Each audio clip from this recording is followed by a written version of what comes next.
Hi there, today we're going to go over an informational video on adjustment procedure, proper procedures, what to do, what not to do, as well as some common issues that we've come across in the field that come through our service desk. Chain making noise, popping, or too much slack, not able to get the room adjusted. One of the first things that we're going to go over is your popping noise in the mechanism. A lot of that is extra slack in the system or improper adjustment. Okay. If you're getting popping noise coming from the system, it's more than likely due to improper adjustment. It's where the top interior adjustments on the brackets were done before the bottom set of brackets.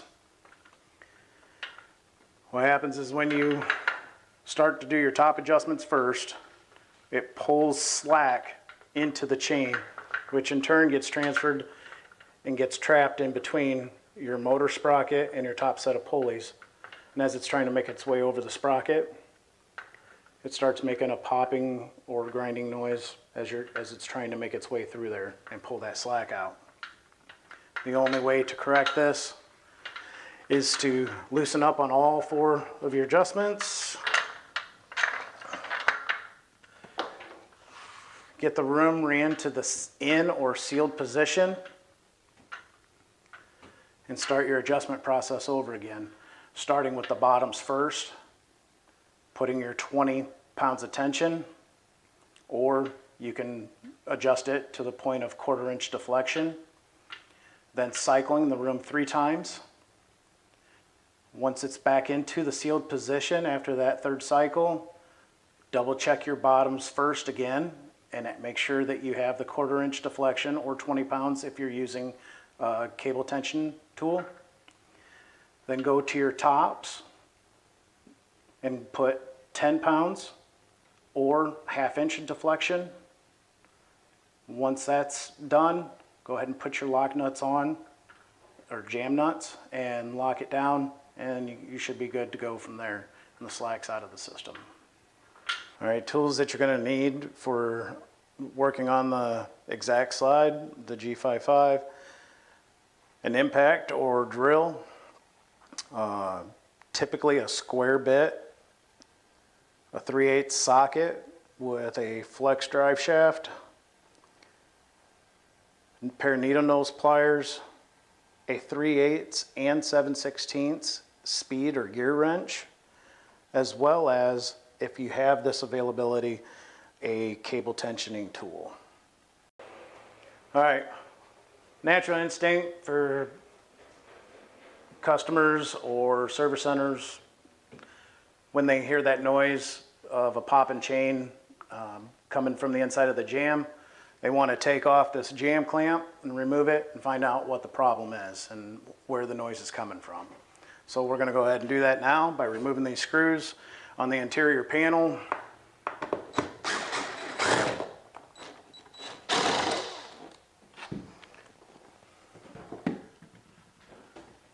Once you remove your screws, go ahead and fold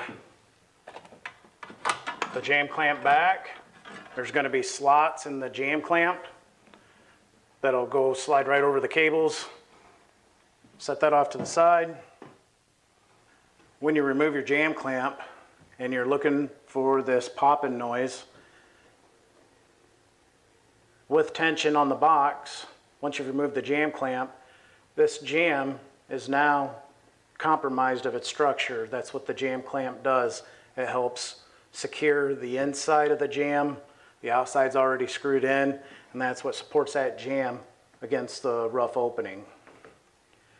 Once you removed it, the pulleys can seam as they're tilted one way or another. Don't be alarmed. That's just because you removed the jam clamp.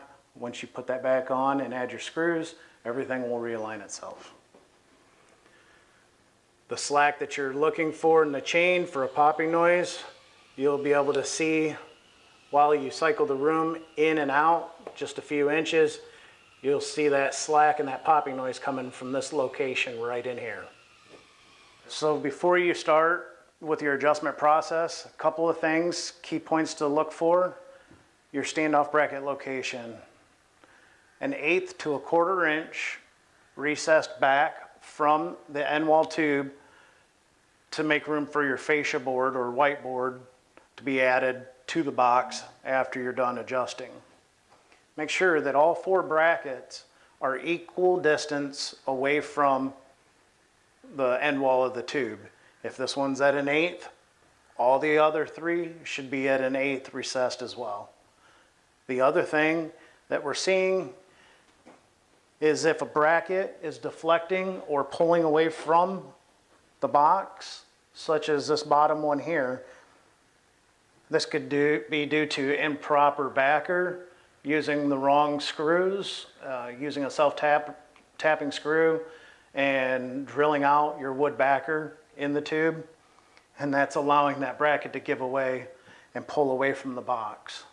You may not see this in the initial setup process, but you will see it once you start putting tension on that cable during your beginning stages of your tensioning process and while the room's in operation. So these are some key things to look for, because any deflection will add slack back to the system, and you're going to find yourself in trouble trying to get all the slack out of the system while that bracket's deflecting. Just like your inside standoff brackets, your outside standoff brackets have an embossed face that gives you your spacing depth of that 1/8 to 1/4 inch from the face of your T-metal. Ensure that that's touching your T-metal, your cable is inserted, and the bracket is straight up and down in orientation. You don't want this tilted back or forward. You want both top and bottom of the face emboss spacing equally away from the T-metal face. And that's on all 4 brackets, all 4 corners. Proper adjustment procedures. What we're going to do is we're going to loosen up on these nuts on the top set of cables just to ensure that there's no tension whatsoever on them. We don't want to draw up any slack on these top cables at all. We're going to start with the bottom set of adjustments. On this particular bracket, you're going to see that there's 2 nuts here. Typically there's 1. For whatever reason, there was extra slack in the system. They were maxing out on the adjustments, so they drilled out one of these 3/8 nuts to use it as a sleeve to take up some of that extra slack, so we had room to adjust the cable. If you run into something like this and you see this in the field, such as a service center or whatever, contact us. There's a reason why they did it, and we're going to want to see if we need to make any adjustments to that system. Using your vice grips, clamp them onto the smooth part of the stud. Take your 3/8 socket,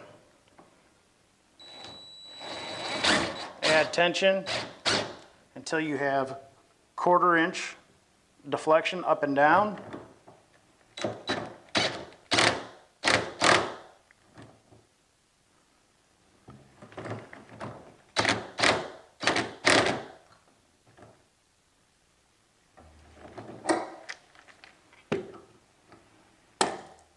If you're using a cable tensioning tool, we also have a video on how to use these.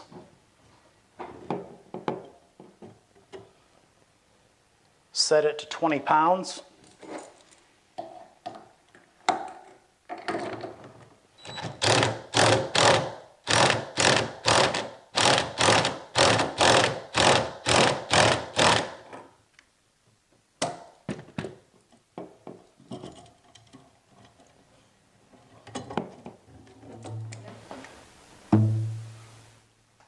Nice 1/4 inch deflection, or 20 pounds on your cable tensioning tool.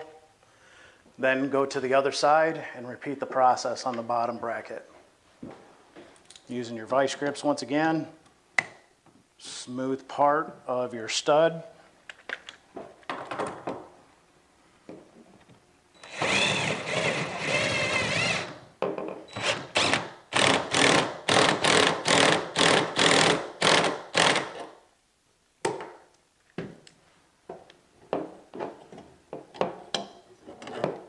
Set at 20 pounds, 1/4 inch deflection, like a banjo string, nice and tight. From this point, we're going to go ahead and we're going to cycle the room 3 times, all the way out, all the way in, and repeat that 3 times.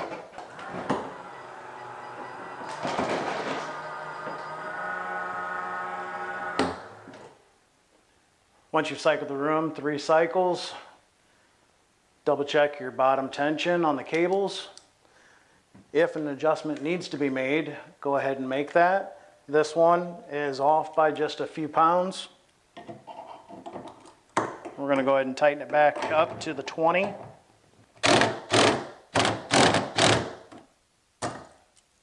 We're going to go to the other side and ensure that that's at 20 still. This side as well, by just a few pounds. We're going to go ahead and tighten that up. Ensure that your vice grips are nice and tight so that stud doesn't start to unwind itself from here back. Crucial that those vice grips are on there nice and snug. Tighten it up. We're at the 20 pounds again. If it's different and you had to add more to it and bring it back up to the 1/4 inch deflection or the 20 pounds, add your tensioning to the proper adjustment and then cycle the room 3 more times. We want to make sure that it holds at the 20 pounds or 1/4 inch deflection. Reasoning for that is this is taking all the slack out of the system. We don't want a situation where you don't get all the slack out of the system and then we start to make adjustments on our top cables.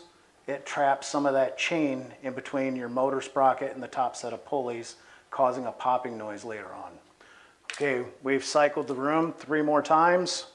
We've double checked our tension and it's holding and maintaining at the 20 pounds on the tensioning tool or the 1/4 inch of deflection. So we still have that nice banjo string pluck to it. Now we're going to move to our top cables. And here we want 1/2 inch deflection or 10 pounds on your cable tensioning tool.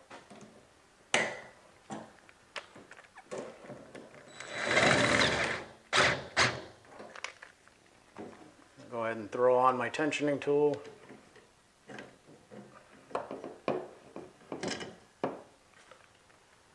Add a little more to it.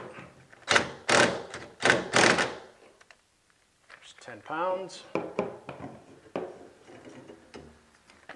And then move to the other side and repeat the process. Going to go ahead and repeat the process on the other side. Get a little pressure on there. Add my cable tensioning tool.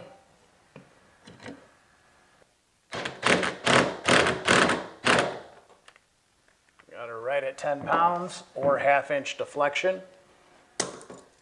Now from this point, you're going to want to cycle the room, get your jam nuts on, lock them down, cycle the room, just ensure that all your standoff brackets are making contact with our jam in the extended and retracted position. Once all your adjustments are made, proper tension is maintaining on the top cable, which is 1/2 inch deflection or 10 pounds on your cable tensioning tool. You get a nice deep thud off of your cable. On the bottom, you get a high pitched, like a twang or banjo string. There's a difference in the noise. You have a 1/4 inch deflection on the bottom cables. You have a 1/2 inch on your top cables. So the bottoms are going to be extremely tight. Once those adjustments are all made, we want to take our 1/4 20 free run nut, which acts as a jam nut. Put that on all 4 studs. Run it up to the adjustment nut.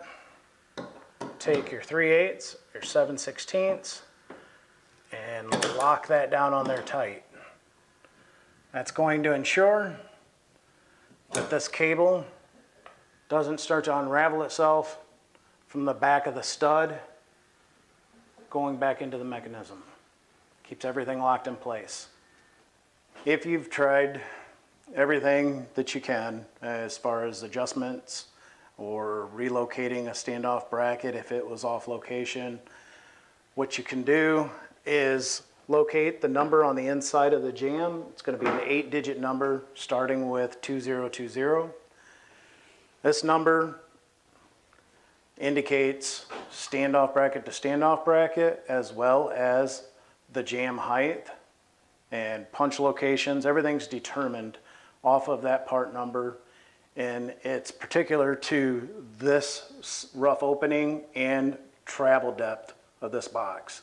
So it's crucial that we have that number so we know exactly what system you're running and what links need to be added or taken out, or any adjustments need to be done to that particular mechanism. Give us that number as well as the date code.